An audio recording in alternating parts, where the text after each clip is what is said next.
The cause and effects of awakening. Hello friends, this is Lori Lines of Higher Self Access. I am a QHHT Level 3 practitioner, board-certified clinical hypnotist, intuitive, and inspirational medium.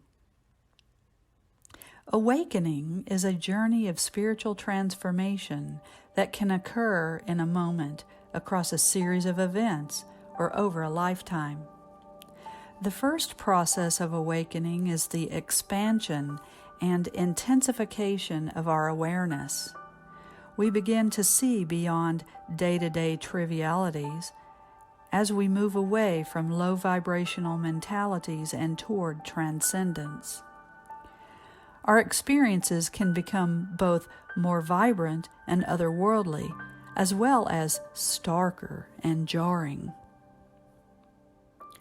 It is then, when we enter the second phase of awakening, when we begin to observe and examine societal mores, relational patterns, and inner processes more perceptively and questioningly. At some point during this secondary process, we may feel we have lost ourselves. We may feel as if we've lost our way and our connection to reality.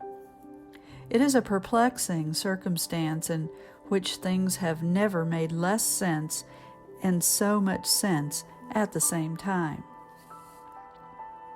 To adjust to our higher, clearer vision, we must explore the next phase of awakening, forgiveness and surrender. We are challenged to forgive ourselves and others for the wrongs that we feel have been committed and surrender to this transformative and, at times, disillusioning transition. We must be willing to take responsibility for our thoughts and actions. No need to harshly judge yourself. You may not have known better, so you could not have done better. Guilt and responsibility are not the same. In fact, if you assume too much guilt, you will be more reluctant to accept responsibility. Similarly, we need to hold others responsible for their thoughts and actions. The objective is to do so from a place of love, or at least neutrality. Anger and resentment may arise, but ultimately, you should allow people to accept responsibility from a place of non-attachment. For instance, if a parent abandoned you as a child, you should hold this parent responsible. Healing comes from acknowledging they were wrong for what they did. Whether the one responsible is ready to admit that or not, understanding that you are not responsible for the effects the abandonment had, and accepting, while what they did was not right, you choose to work toward releasing anger and resentment for the sake of your healing and growth.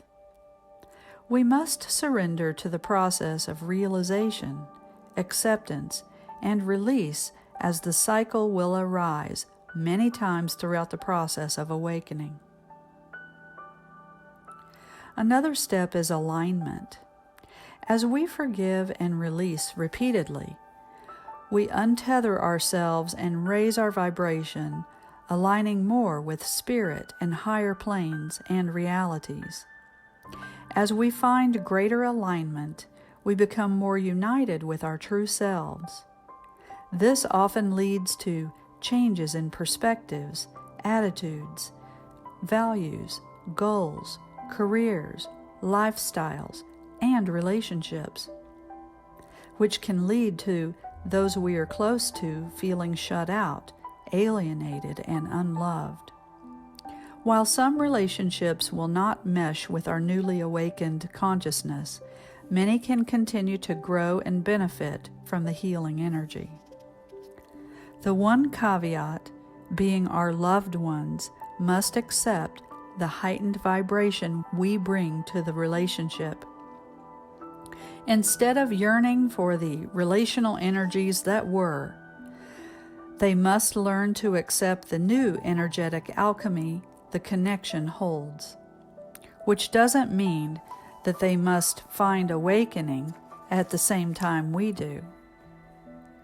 It means those you love must respect your path, accept that you and the relationship will change, and be willing to acknowledge past transgressions. The process of awakening is currently being presented simultaneously for many on the individual and societal level. The same steps and understanding of awareness, examination, and observation, forgiveness and surrender, and alignment can manifest healing across the social landscape. As we grow increasingly aware of what is wrong with the world, we must each own our part in how it came to be. We need to extend grace and forgiveness to ourselves and others, and be willing to align with higher principles and perspectives. By doing so on the micro and macro level, we can achieve the final stage of the awakening process, unity with Spirit, our higher selves, and each other. Unity is where we find enlightenment through love, acceptance, peace, and freedom. It is liberty from hatred, judgment, and all low vibrational energy. Furthermore, it is the realization that godly resonance resides in us and every member of humanity. An enlightened world is where we all receive respect, acceptance, and love. Some may say it is heaven on earth, and as Abraham Maslow famously stated, a single glimpse of heaven is enough to confirm its existence. Thank you for listening, and I wish you love and truth. I am Lori Lines.